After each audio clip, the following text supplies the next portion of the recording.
शुभ सकाळ, नमस्कार. मी अमृता क्षीरसागर माझ्या ब्लॉग मध्ये तुम्हा सर्वांचं स्वागत करते.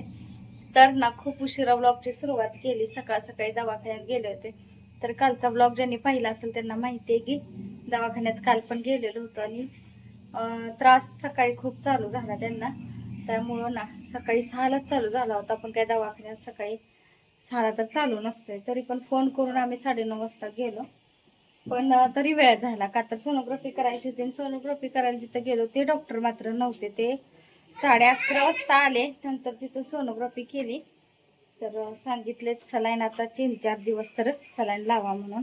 आणखीन औषधं दिलेत लिहून. आणखीन बघू आता काय काय होते. तर आत्ताच आले मी दवाखान्यातून दोघं पण मोडल ते. आणि आता भाजी चपात्या करून गेले होते मी आणि पातळ भाजी करायची राहिली. पालक शिजवला होता असं कुकरला. तर चहा वगैरे चपात्या सगळं झालं होतं. आता फोडणी टाकते आणि असं शिजवलंय, लसूण वगैरे सोडलाय. तर आता फोडणी टाकते. तर ह्यामध्ये थोडं पाणी काढलं उकळून, का तर काय पाण्यात होते. तर पातेलं ना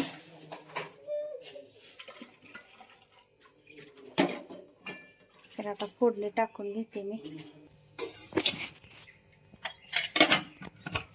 आता फोडणी टाकते मी. तर शिजवून पालक डाळ गेले होते. तर पालक आणि डाळ असं शिजवलं होतं आणि बारीक आता गरगटायचा करायचा. तर जिरे, मोहरी आणि लसूण चांगलं भाजून घेतलं आणि कढीपत्ता. तर मिरची किंवा तिखट काही तुम्ही मिरचीच घालते. पण आता मिरची बारीक तिखटच टाकायला लागले. त्यामुळे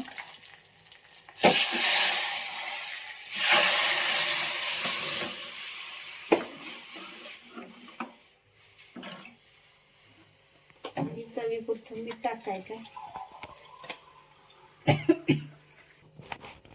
तर चवीपुरतं मीठ टाकले आणि थोडं आता ना त्यामध्ये शिजवताना शेंगदाणे सुद्धा टाकतात बरं का. तर शेंगदाणे काय नव्हते, संपलेत, मी काय टाकले नाही.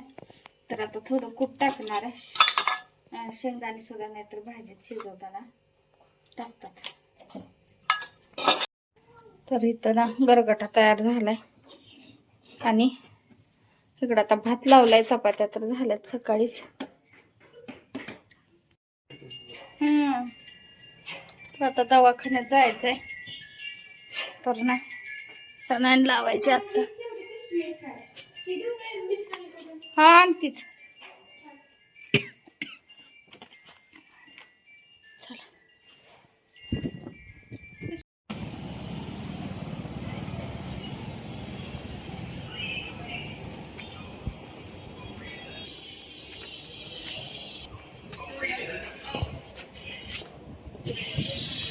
परत ह्याला कधी येतात आता डॉक्टर?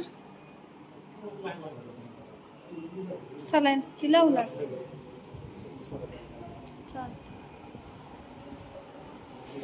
ऊन लय लागायला लागलं बाई.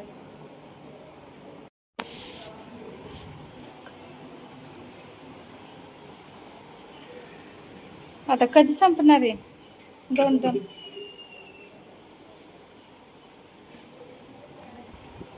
कायम माझी असते इथं जागा. आज उलट झालंय. मी इकडं आहे आणि तिकडं आहे. कायम नाही तर मला असते तिथं बसायचं.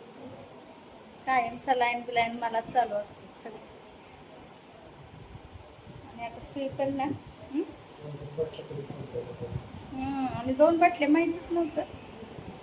आता काय माहिती किती वेळ लागतोय. तर 2 वाजता करेक्ट आम्ही आलोय. आता 5च वाजतील मला वाटतंय. काय माहिती आता कधी सांगतात. काय माहिती आता कधी.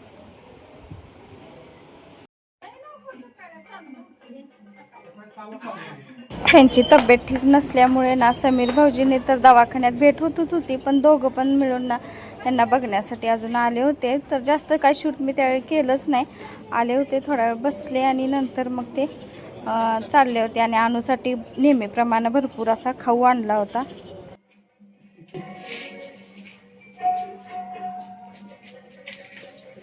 केलं नाही आणि दुसरे मी लागले करायला. आलाच दार घेऊन नाही तिकडे अनु